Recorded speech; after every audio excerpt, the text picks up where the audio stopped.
Hey friends, today we're going to dive into the very important topic of how to be a good team leader in sales. Nothing drives sales more than a leader. A good leader is key to success in any organization, but more so in sales than anything else. Over my 2 decades of running sales organizations, I have seen some of the absolute best sales leaders out there, and I've seen some that weren't so great. So let's jump into this journey and I can explain to you what makes a great team leader.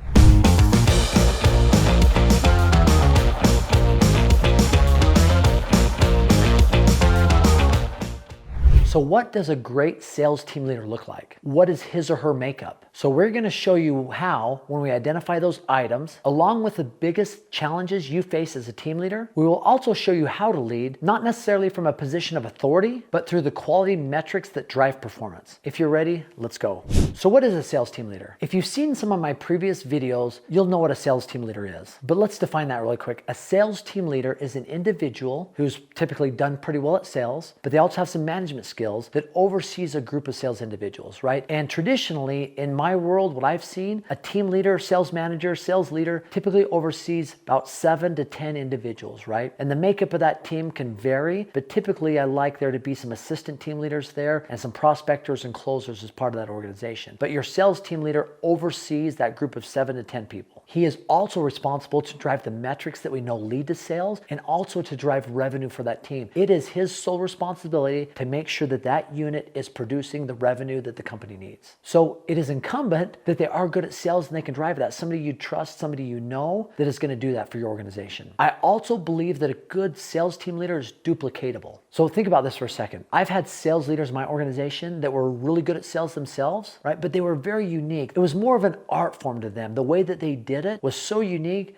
that it was very hard to duplicate, right? People would try to do it exactly the way that they would do it and would not have the same success because of their unique personality, because of how they were as an individual, maybe the things that they said, and they could get away with it because they were confident, they were poised, they had all these great attributes. But as far as this individual who's just starting, they could not duplicate what this team leader was doing. So just because he was great at sales, he might not be a great team leader because he could not help the rest of his team members duplicate his success. And if that can't happen, then that's definitely not a person you'd want as a sales team leader. You know, I had an individual team leader that told me, you know what, that's called the Peter principle. I said, what? He said, the Peter principle. You rise up to the level of your incompetence, right? So if you start as a prospector, you do well. You move to a closer, you do well. You move to a team leader. At some point, you're going to go to a level that you're not competent at, right? And I've seen many people that aren't duplicatable fall under that Peter principle where they rise to the level of their incompetence, meaning at some point they're incompetent to perform the role that you want. And usually that manifests itself at the team leader position. So how do you lead as a good sales team leader? There's a couple of awesome quotes that I really love that define leaders, and I like to share some of those with you. The first one is, a great leader knows the way, shows the way, and goes the way. Meaning, obviously, that he's been there before, he's done it, and he's willing to show people how to do it. And it was interesting, I was in an event the last few days, and this individual who was leading the event shared a story. He was going to hike this mountain, and it came to the part where they had to do some rock climbing, rock scaling, and the face of it was pretty scary. He had a picture of it, and it looked pretty terrifying, right? And he says, you know what, I think I'm gonna pass on this. And somebody came up and said, no way are you passing on this. When you get to the top, you can see everything. It's absolutely beautiful. It's absolutely amazing. Here's what we're gonna do. I'm gonna take you by the hand. You're gonna follow me up. I'm gonna say, see where my foot is? I want you to put your hand there. See where my hand is? I want you to put your hand there. So this individual led this person up this face of this mountain in order to get them where. He knew the way, he showed the way, and he went the way, leading by example, leading step by step on how to get there. And a good leader does just that, right? They take somebody by the hand and they show them step by step on how to get the success they're desiring. I think another attribute of a good leader is being able to do something that you're asking others to do. Growing up, I grew up on a farm and we had to do a lot of hard things, but I remember my dad telling me something that really stuck out to me. He said, listen, I'm never going to ask you to do something that I haven't done myself. So think about that. That's what a good leader does, right? They're not going to ask you to do something that they haven't done, right? Because they've been there, they know what it's like, and that gives you confidence in them as a leader that they've done this before. Whatever you're doing, they've done. They've been in the same situation. So I really like that as a good leader, especially in sales, is you've done that before. You've done the prospecting, you've done the closing, and now you're leading that group to do the same thing. The second quote I really like is, nobody cares how much you know until they know how much you care. I think some leaders just feel like, okay, I've got the title of a leader. You're going to do exactly what I say. But titles don't earn you respect, right? Respect is earned. And when people know how much you care about them, they will go to the ends of the earth for you. I'm a big believer in that, whether it's coaching sports teams or managing teams within my organization. Once they know how much you care, they will do anything for you. So that quote has been one that I've really loved. Nobody cares how much you know until they know how much you care.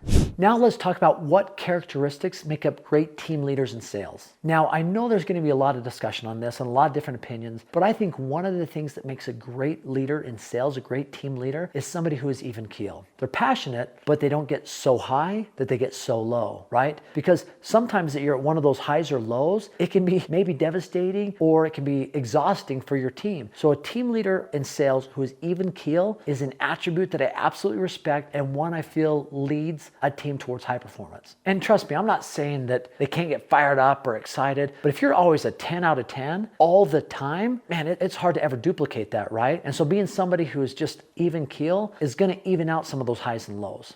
Another important characteristic of a leader is not somebody who is pessimistic or negative. Think about it. If you're leading a group of individuals to perform at a high level and you're negative or you're degrading or you bring them down, that's not something that's going to motivate them to perform, right? One of my other quotes I really like is a high tide raises all ships. So if we're looking out in the water and the tide rises, all the ships in the harbor rise as well, right?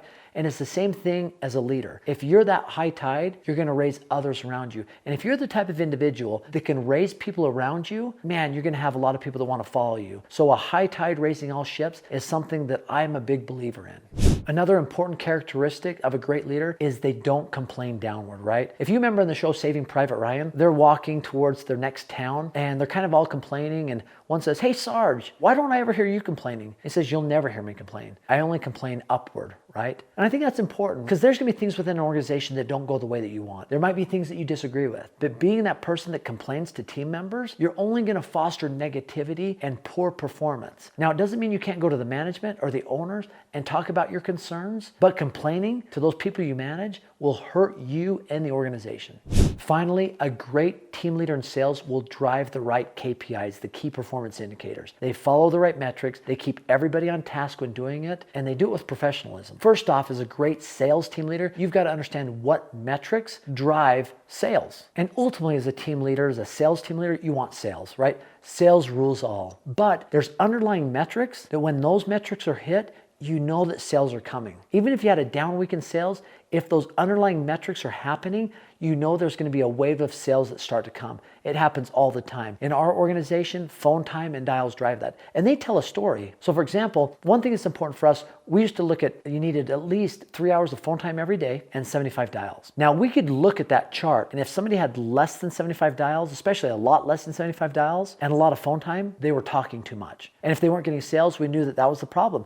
They were giving way too much information. The person that they were talking to felt like they got all the information they needed and could move on. That's not good. You've got to create curiosity, and in order to build that, to get them to the next individual who ultimately will close the sale. Now, at the other end of the spectrum, if you had really low phone time and lots of dials, it meant that something was happening within your voice, your cadence, that initial call that you were on. When you first picked up the phone and said, "Hey, this is so-and-so from this organization," that something was not resonating in your voice. So we knew we had to train and work with you on your initial presentation, right? Maybe you were too high-pitched. Maybe you talked really fast. Maybe you sounded super excited. You needed to slow down. You needed to not use filler words. And you needed to present yourself in a way that people would want to listen to you. And if you could do that, you would see these conversations start to improve. So all of a sudden, dials would go down, phone time would go up. So these metrics can tell an underlying story that will benefit you as an organization, especially you as a great sales team leader, to understand these metrics that drive towards sales. Now, ultimately, these are things that I've seen that have worked well in my organization, but each sales organization is different. And I'd love to hear about the sales that you do and what metrics or what makes a great sales team leader in your mind. Comment below. I'd love to enter in with a dialogue with you. Now, as always, I've got a free training, aaronsSalesTraining.com. It is 20 episodes of fantastic sales content about persuasion and influence, some of the best stuff we've ever recorded, and it's out there for you at no charge. Just go ahead and click on the link and get access to it. Once again, thanks for visiting. Thanks for stopping by, watching the video. Have an awesome day.